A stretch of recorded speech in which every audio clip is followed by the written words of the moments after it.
નમસ્કાર વિદ્યાર્થી મિત્રો, ધોરણ 10ના તમામ વિદ્યાર્થી મિત્રોનું આજના વિડીયોમાં હું દિનેશ આરેજા સ્વાગત કરું છું.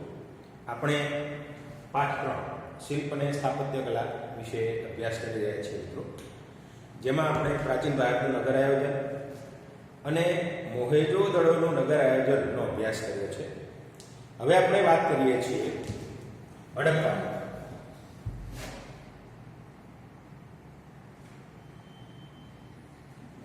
મિત્રો, સપ્તસિંધુનો પ્રદેશ જ્યાં આપણી સંસ્કૃતિનો જન્મ થયો, આપણી સંસ્કૃતિનો વિકાસ થયો, જેના કારણે સપ્તસિંધુના પ્રદેશને બરાબર અને ત્યાં જે સંસ્કૃતિનો વિકાસ થયો છે તેને આપણે સિંધુ ખીણની સંસ્કૃતિના નામથી ઓળખીએ છીએ. હવે સિંધુ ખીણની સંસ્કૃતિના સૌ પ્રથમ અવશેષ આપણને હડપ્પા નામના સ્થળેથી મળ્યા છે. માટે આપણી સંસ્કૃતિને આપણે હડપ્પીય સંસ્કૃતિ તરીકે પણ ઓળખીએ છીએ. એટલે આપણે આપણી સંસ્કૃતિને જો કે અનેક નામથી પણ એમાં ખાસ કરીને બે નામ જાણીતા છે. એક છે સિંધુ ખીણની સંસ્કૃતિ અને બીજું છે હડપ્પીય સંસ્કૃતિ. ઓકે, હવે ઈસવીસન 1921માં સર જોન માર્શલ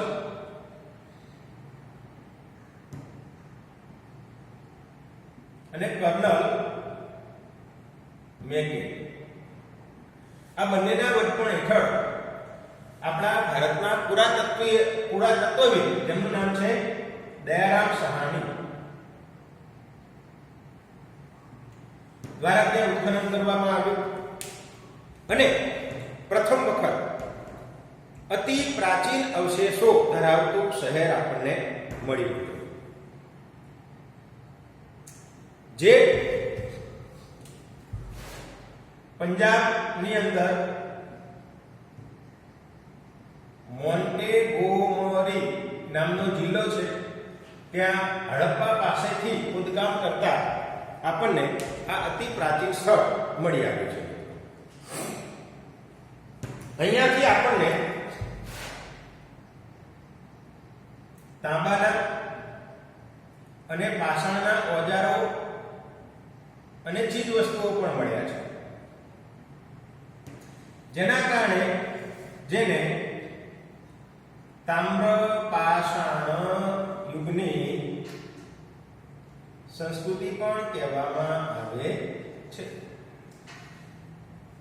આપણને એવા અવશેષો પણ મળ્યા છે કે એના ઉપરથી એમ કહી શકાય કે આ લોકો અલંકારોના શોખીન હશે,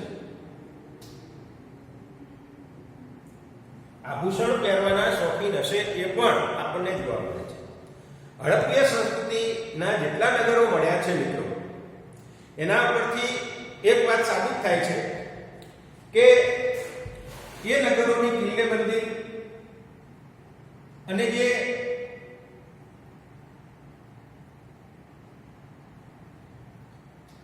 એમનું જે નગર આયોજન હતું એ ખૂબ જ નોંધપાત્ર સાબિત થયું છે. શ્રેષ્ઠ નગર રચના આપણને જોવા મળે છે. ઓકે, તો હડપ્પા ઉપરાંત પણ આપણા દેશમાં અનેક બીજા સ્થળોએથી પણ આપણને હડપ્પીય સંસ્કૃતિના કે સિંધુ ખીણની સંસ્કૃતિના અવશેષો પ્રાપ્ત થયા છે. જેમ કે હિમાચલ પ્રદેશ જે છે, તો હિમાચલ પ્રદેશમાં રોપોર નામના સ્થળેથી અવશેષો પ્રાપ્ત થયા છે. ઉત્તર પ્રદેશની અંદર મેરઠ જિલ્લામાં ગીરપુરમાંથી, રાજસ્થાનમાંથી આપણે જોઈએ તો કાલીબંગન નામના સ્થળેથી અવશેષો પ્રાપ્ત થયા છે મિત્રો. જ્યારે આપણા ગુજરાતની વાત કરીએ છીએ, આપણા ગુજરાતની જો આપણે વાત કરીએ તો આપણા ગુજરાતમાં તમે જો કે આપણા અમદાવાદ જિલ્લાની અંદર ધોળકા તાલુકો છે, એની પાસેથી લોથલ નામના સ્થળેથી હડપ્પીય સંસ્કૃતિના અવશેષો ધરાવતું નગર મળી આવ્યું છે. એટલું જ નહીં, પણ કચ્છમાંથી દેસળપુર અને ધોળાવીરા,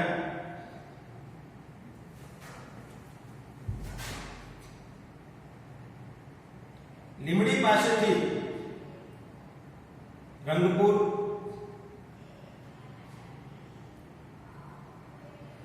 ગોંડલ જે છે, ગોંડલ પાસેથી આપણે જોઈએ તો રોજડી એટલે કે શ્રીનાથગઢ નામના સ્થળેથી, મોરબી છે એની પાસે કુંતાસી અને સોમનાથ. તો આપણા ગુજરાતમાંથી પણ આપણે જોઈએ તો આપણા ગુજરાતમાંથી આવા અનેક સ્થળોથી આપણને હડપ્પીય સંસ્કૃતિના અથવા તો સિંધુ ખીણની સંસ્કૃતિના પુરાવો ધરાવતા અવશેષો આપણને મળ્યા છે આ અનેક સ્થળોએથી. ઓકે, હવે આપણે બીજા નગરની વાત કરીએ છીએ જેનું નામ છે ધોળાવીરા.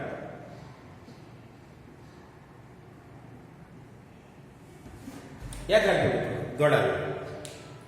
તો આ ધોળાવીરા નામનું જે સ્થળ છે તે આપણા ગુજરાતની અંદર કચ્છ જિલ્લામાં, કચ્છનું જે પાટનગર છે ભુજ, કચ્છની અંદર ભચાઉ જિલ્લો છે, સોરી માફ કરજો, ભચાઉ તાલુકો છે. એ ભચાઉ તાલુકો જ્યાં કચ્છનું મોટું રણ આવેલું છે, એ મોટા રણમાં ખદીર બે અને એમાં આવેલું ધોળાવીરા ગામ અને ત્યાંથી 2 કિલોમીટર દૂર, બરાબર છે. એટલે ભુજથી લગભગ 140 કિલોમીટર દૂર આ સ્થળ આવેલું છે. જે હડપ્પીય સંસ્કૃતિના સમકાલીન જે નગરો છે એમાં ખૂબ જ સુંદર અને વ્યવસ્થિત નગર ગણવામાં આવે છે ધોળાવીરા. આપણું ગુજરાત રાજ્યના જે પુરાતત્વ વિભાગ છે ત્યાં એનું સર્વેક્ષણ કર્યું. ટીમ્બો અંદર લખ્યું છે ટીમ્બો એટલે ટેકરો થાય. અને આર્કિયોલોજીકલ સર્વે ઓફ ઇન્ડિયા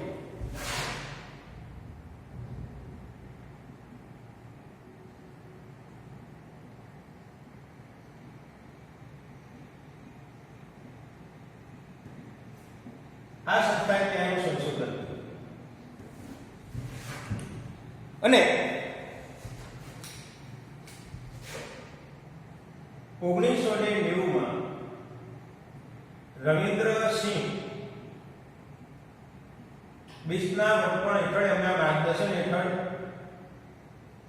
અહીંયા ઉત્ખનન કરવામાં આવતા હડપ્પીય સંસ્કૃતિનું એક સમૃદ્ધ નગર આપણને મળી આવ્યું, જેને આજે આપણે ધોળાવીરાના નામથી ઓળખીએ છીએ. મિત્રો, આ જે ધોળાવીરા છે એ ધોળાવીરાના કિલ્લા, મકાનો વગેરે ને સફેદ રંગ કરવામાં આવે છે એવા પુરાવા આપણને મળ્યા છે. બરાબર, ત્યાંની દિવાલો વગેરેને સફેદ રંગ કરવામાં આવ્યો છે એના પુરાવા મળ્યા છે. ઓકે, સાથે સાથે એમ કહેવામાં આવે છે કે ધોળાવીરા નગરની જે કિલ્લેબંધી છે જે ખૂબ જ મજબૂત છે અને જે ત્યાંની સુરક્ષા વ્યવસ્થા કેટલી મજબૂત હશે એની આપણને ખાતરી થાય છે. એની જે દિવાલો છે એ દિવાલો પથ્થર, માટી અને ઈંટોમાંથી બનેલી છે.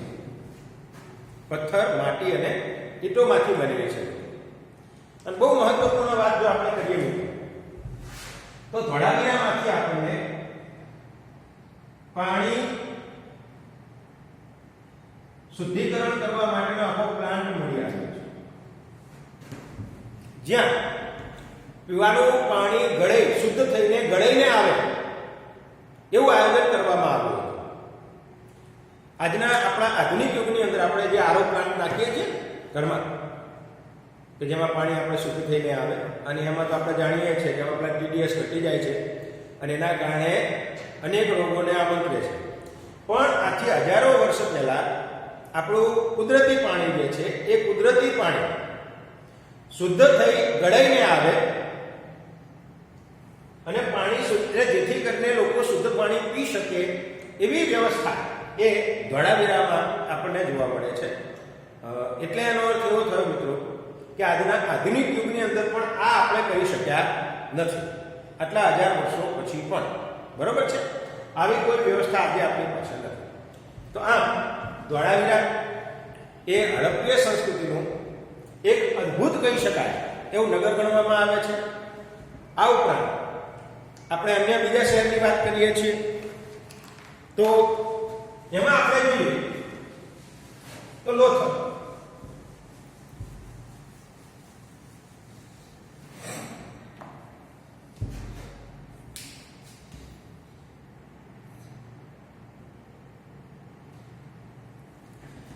હવે આ લોથલ શહેર જે છે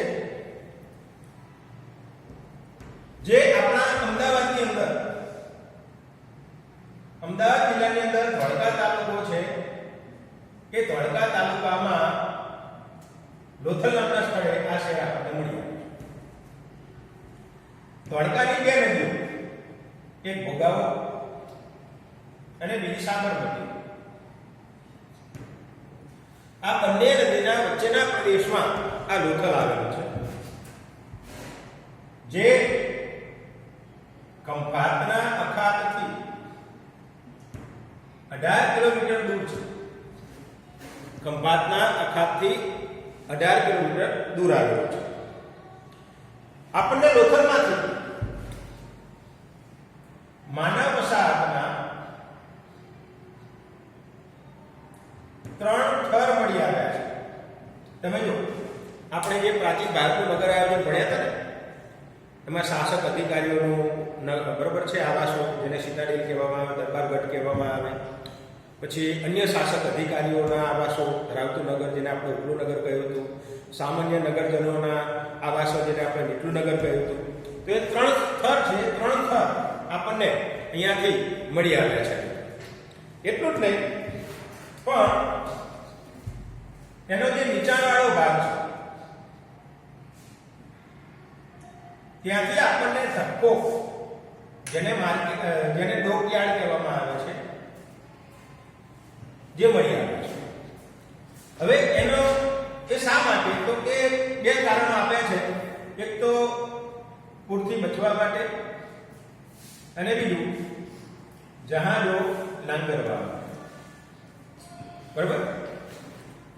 પથ્થરમાંથી બનાવેલો મજબૂત એવો ધક્કો ત્યાં આપણને જોવા મળે છે. એટલું જ નહીં, પરંતુ ત્યાંથી આપણને ધક્કો તો ખરો, ધક્કા ઉપરાંત દુકાનો અને વખારો પણ મળી આવે છે, જે સાબિત કરે છે કે પ્રાચીન કાળમાં લોથલ એક સમૃદ્ધ બંદર છે. સમૃદ્ધ બંદર હશે. તો આમ લોથલ જે છે એ આપણા ગુજરાત માટે આપણે ગૌરવ લઈ શકીએ એવી વાત છે. અને ફક્ત ગુજરાતના જ નહીં, પણ આપણો જે ભારત જે છે એ ભારતના ઇતિહાસને પણ ગૌરવ અપાવે છે. તો આમ આપણે આજે 3 શહેરો ભણ્યા, હડપ્પા, ધોળાવીરા અને લોથલ. એના પછી આપણે જો વાત કરીએ છીએ મિત્રો, ધ્યાન આપજો,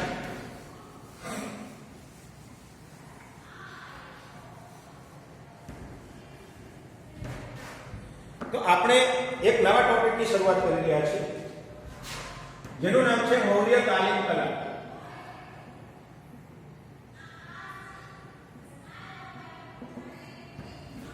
મિત્રો, આપણા દેશની અંદર અનેક પ્રાચીન કાળમાં અનેક શાસકો થઈ ગયા, અનેક વંશજો થઈ ગયા, અને એમાંથી કેટલાક શાસકો કે વંશજોનો જે યુગ છે એ ભારતમાં સુવર્ણયુગ તરીકે ઓળખાય છે. બરાબર છે. એમાં મૌર્ય યુગ એ ભારતનો એક સુવર્ણયુગ કહેવામાં આવે છે અને મૌર્ય યુગના સમયગાળામાં મહાન સમ્રાટ અશોક થઈ ગયા. હવે સમ્રાટ અશોકનો સમયગાળો એ સુવર્ણયુગ છે. આ ઉપરાંત ગુપ્ત યુગ એ પણ ભારતનો સૌથી શ્રેષ્ઠ સુવર્ણયુગ કહેવામાં આવે છે. તો આ મૌર્ય યુગની અંદર શિલ્પ અને સ્થાપત્યના ક્ષેત્રે શું વિકાસ થયો અને શું સિદ્ધિઓ પ્રાપ્ત કરીની વાત કરીએ તો મૌર્યકાલીન સમયગાળામાં શિલ્પ અને સ્થાપત્ય ક્ષેત્રે જો આપણે જોઈએ તો મિત્રો એ સમયગાળામાં સ્તૂપ, વિહાર, ચૈત્ય, બૌદ્ધ મઠો, ગુફા વિહારો, શિલાલેખો, સ્તંભલેખો આવા અનેક સ્થાપત્યો, શિલ્પ અને સ્થાપત્યો આપણને મૌર્ય યુગમાંથી જોવા મળે છે. અને દરેક શિલ્પ કે સ્થાપત્ય પોતાની ચોક્કસ વિશેષતાઓ ધરાવે છે. જેમાંથી આજે આપણે ભણવાનું છે સ્તૂપ. હવે જો આપણે સ્તૂપની વાત કરીએ, સ્તૂપ એ શું છે? તો મિત્રો સ્તૂપ જે છે એ બૌદ્ધ ધર્મના જે લોકો છે એમની ધાર્મિક આસ્થાનું એક કેન્દ્ર છે. આમ સીધી રીતે જેમ આપણા માટે મંદિર હોય છે. શા માટે સ્તૂપ એ બૌદ્ધ ધર્મના લોકો માટે આસ્થાનું કે શ્રદ્ધાનું કેન્દ્ર છે? તો મિત્રો સ્તૂપ એટલે કે જે ભગવાન બૌદ્ધ થઈ ગયા એમના જે દેહાવશેષો છે એટલે કે એમના શરીરના જે અવશેષો હતા, દાખલા તરીકે વાળ છે, દાંત છે, નખ છે, અસ્થિ છે વગેરે, ભગવાન બુદ્ધના દેહાવશેષોને એક પાત્રમાં મૂકીને એની ઉપર અર્ધગોળાકાર બાંધકામ કરવામાં આવે, જેને આપણે શું કહીએ છીએ? સ્તૂપ. ફરીથી ધ્યાન આપજો મિત્રો, સ્તૂપ એટલે શું? ભગવાન બુદ્ધના દેહાવશેષોને એક પાત્રમાં મૂકીને એની ઉપર ગોળાકાર બાંધકામ કરવામાં આવે એ ઇમારતને આપણે સ્તૂપ કહીએ છીએ. બરાબર. અને ભગવાન બુદ્ધના દેહાવશેષ એટલે શું? તો દાંત, વાળ, નખ, અસ્થિ વગેરે.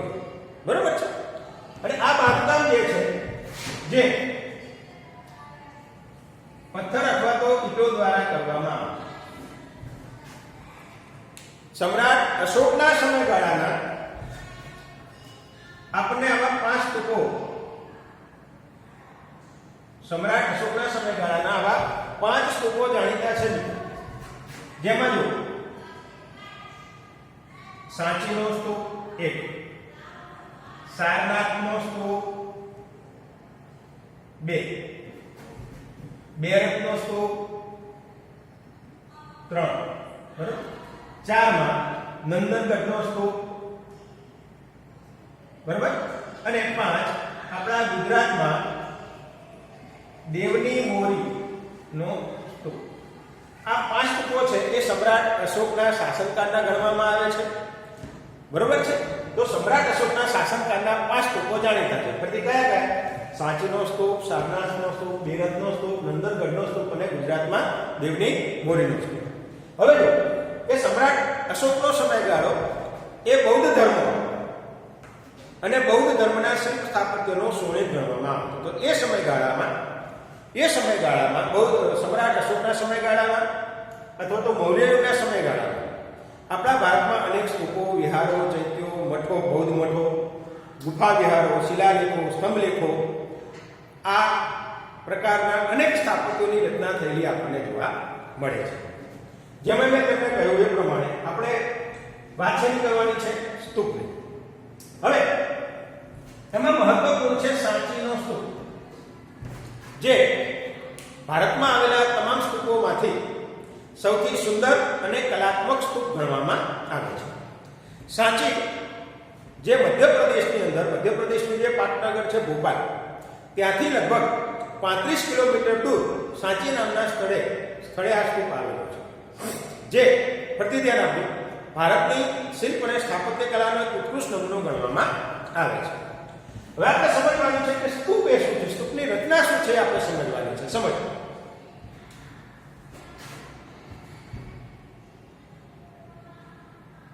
સીધી વાત છે. દાખલા તરીકે આ જમીન છે, બરાબર? એમાં આપણે જે વાત કરી, ભગવાન બુદ્ધના કોઈ પણ દેહાવ શિશુને કોઈ પાત્રમાં મૂકી અને જમીન ઉપર એની સ્થાપના કરવામાં આવે આવી રીતે, બરાબર છે?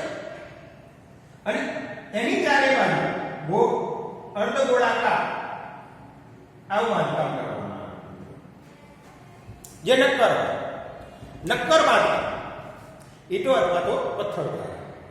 એટલે અંદર છે ને બધું પેક જ, હવા પણ જઈ શકે નહીં.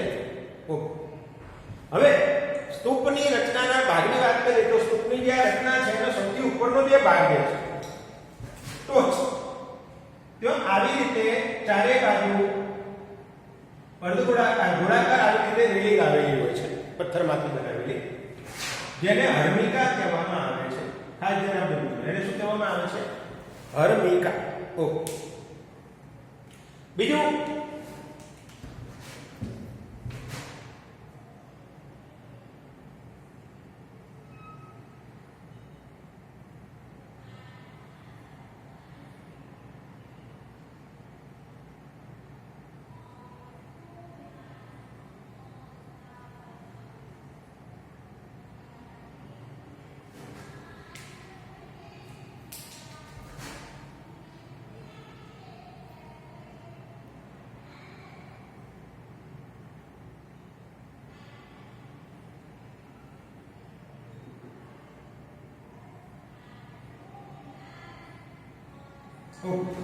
જો મેં અહીંયા 2 રાઉન્ડ બનાવ્યા છે મિત્રો, બરોબર?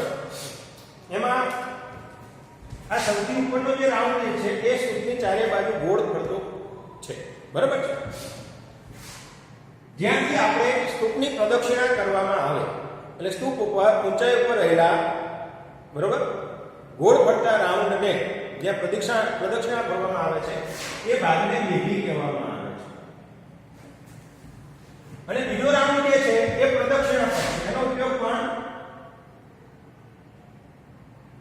પ્રદક્ષિણા ફરવા માટે થાય છે. તો આ બંને રાઉન્ડ જે છે એ પ્રદક્ષિણા માટેના છે. ઉપરના રાઉન્ડને મેઘી કહેવામાં આવે છે, નીચેનો રાઉન્ડ છે એને પ્રદક્ષિણા પથ કહેવામાં આવે છે. અને આપણે પણ મંદિરોમાં વગેરે જગ્યાએ જઈએ છીએ ત્યારે પ્રદક્ષિણા કરીએ છીએ તો હંમેશા યાદ રાખવાનું મિત્રો કે જે સ્થળની આપણે પ્રદક્ષિણા કરી રહ્યા છીએ એ પવિત્ર સ્થળ હંમેશા આપણી જમણી બાજુ રહેવું જોઈએ. એવી રીતે, એટલે આમ આ રીતે પ્રદક્ષિણા કરાય, બરાબર છે? આમ ઊંધી પ્રદક્ષિણા ના કરાય. તો જ્યાં સ્તૂપ આવેલો હોય તો આ સ્તૂપની રચના છે. હવે સ્તૂપ જે છે એની ચારે બાજુ દિવાલો કે વગેરે, અને થોડા દૂર ધ્યાન આપજો, 2 પથ્થરના ઊભા સ્તંભ,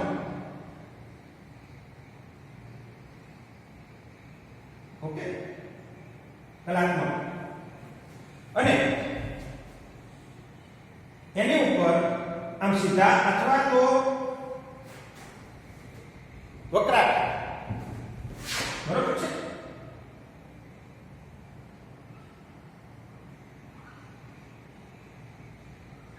કલાત્મક આમાં 2 ઊભા સ્તંભ જે સ્તૂપમાં પ્રવેશવાનો મુખ્ય પ્રવેશદ્વાર છે. આ પ્રવેશદ્વાર છે જેને શું કહેવામાં આવે છે? તોરણ. શું કહેવામાં આવે છે મિત્રો? તોરણ. તો કોઈ પણ વ્યક્તિને સ્તૂપ સુધી પહોંચવું હોય, અંદર જવું હોય તો આમાંથી જવાનું, આમાંથી અહીંયાથી બહાર નીકળે, એક પ્રકારનો દરવાજો આવે જે સ્તૂપથી દૂર. આપણે મંદિર હોય મોટા મોટા, તેમાં નહીં જતા, મંદિરની પહેલા ગેટ આવતો હોય છે, એમાંથી આપણે અંદર જઈ શકીએ ને બહાર નીકળીએ. તો આમ સ્તૂપની જે રચના છે એના 5 ભાગ છે, 4 ભાગ છે: હર્મિકા, મેઘી, પ્રદક્ષિણા પથ અને તોરણ. તો આ સ્તૂપની રચના છે. અને એમાં સાંચીનો સ્તૂપ એ ખૂબ જ કલાત્મક છે, ખૂબ જ જાણીતો છે મિત્રો. ઓકે, તો આવી રીતે આપણે વાત કરીએ છીએ. તો મિત્રો આજે આપણે 3 નગરો ભણ્યા. અને મૌર્યકાલીન કલા છે એમાં સ્તૂપની રચનાને આપણે સમજ્યા છીએ. આવતા વિડીયોમાં આપણે સ્તંભલેખો, શિલાલેખો અને પછી જે આવે છે મિત્રો પોઈન્ટ એની આપણે ચર્ચા કરીશું. અસ્તુ.